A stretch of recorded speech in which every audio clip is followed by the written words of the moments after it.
बिस्मिल्लाहिर्रहमानिर्रहीम अस्सलाम वालेकुम। आप देख रहे हैं पंजाब डिजिटल, मैं हूं रजब अली भट्टी। अगर बात करें तो दरियाए चिनाब में जो सैलाब की सूरत हाल आपने देखी, उसमें हमने देखा कि यहाँ पर किसानों की हज़ारों एकड़ खड़ी फसलें तबाह हो गई।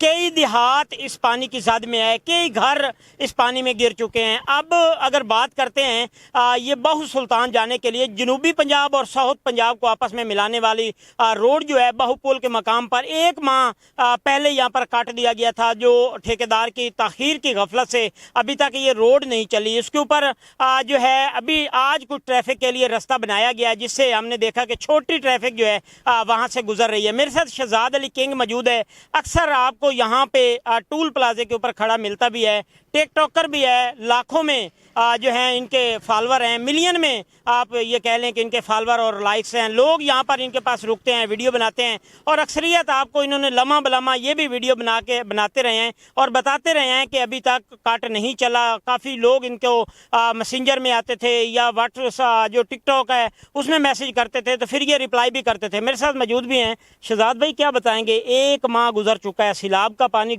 चला गया है, लोगों की फसलें तो तबाह हुई हैं, घर तबाह हुई हैं, अब ਕੱਟ नहीं चला, इससे क्या आप देखते हैं? ਭਾਈ ਜੀ ਜਿਹੜੇ ਇਲਾਕਿਆਂ ਦੇ ਵਿੱਚ ਕੱਟ ਹੋਇਆ ਨਾ ਦਰਿਆਵਾਂ ਦਾ, ਉਹ ਬਿਲਕੁਲ 10-15 ਦਿਨਾਂ ਦੇ ਵਿੱਚ 20 ਦਿਨਾਂ ਦੇ ਵਿੱਚ ਮਹੀਨੇ 'ਚ ਕਲੀਅਰ ਹੋ ਚੁੱਕਿਆ। ਇਸ ਬਾਹੂ ਪੁਲ ਦੀ ਦਰਿਆਏ ਚਨਾਬ ਦੀ ਇਹ ਕੰਡੀਸ਼ਨ ਆ 1.5 ਮਹੀਨੇ ਤੋਂ ਤਕਰੀਬਨ ਉੱਤੇ ਦਿਨ ਹੋ ਗਏ ਨੇ, ਹਜੇ ਤੱਕ ਬਿਲਕੁਲ ਨਹੀਂ ਚੱਲਿਆ। ਅੱਲਾ ਜਾਣਦਾ ਹੁਣ ਕਿਹਦੀ ਗਫਲਤ ਆ, ਠੇਕੇਦਾਰਾਂ ਦੀ ਗਫਲਤ ਆ, ਪਠਾਣਾਂ ਦੀ ਗਫਲਤ ਆ, ਸਾਨੂੰ ਇਸ ਚੀਜ਼ ਦੀ ਕੋਈ ਸਮਝ ਨਹੀਂ। ਲੇਕਿਨ ਇਹ ਸਰ ਗਲਤ ਹੈਗਾ, ਕਿਉਂਕਿ ਇਸ ਤੋਂ ਆਵਾਮ ਜ਼ਲੀलो ख्वार हो रही है। बेड़ियाँ ते को पैदल है, कोई इतनी परेशानी है कि बंदा ना समझ तो बाहर है गया। कारोबार फलाप होए पैने, सानू 1.5 महीना हो गया घर बैठे हैं जी, बेरोजगार होए बैठे हैं। असी ना रोड ते गड्डी चले ते ना शहजाद अली किंग दा अमरूद विके। असी भाईजान बहुत परेशान हाँ, मैं नहीं, मेरे नाल दे लखां लोग परेशान ने, जिहड़ियां ने बेचारियां ने लोडर गड्डियां टप्पणियां 300 किलोमीटर झंग वनों सफ़र करके बेचारे जा रहे हैं, डबल ट्रिपल खर्चा करके। ये रोड भाईजान जल्दी चलना चाहिए। ये एवें समझो इस रोड तो पूरा पाकिस्तान टपदा आ। ये रोड साडी एवें समझो रोजी रोटी आ जी। हजे तक ये रोड बहाल नहीं होया।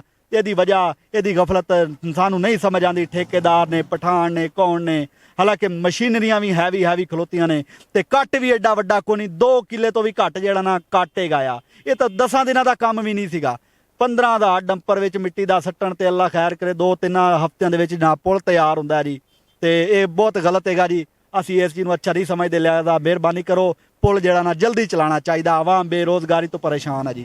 अच्छा शहजाद भाई, ये बताइएगा ये 2014 के बाद पहला फ्लड है जो मकसदगढ़, मराजा, 18 हज़ारी यहाँ पे भी पानी पहुँचा है, लोगों की फसलें तबाह हुई हैं। हुकूमत जो है CM पंजाब मोहतरम मरियम नवाज शरीफ साहबा ने 10-10 लाख रुपए का अलाउंस भी किया है, सर्वे भी जारी है।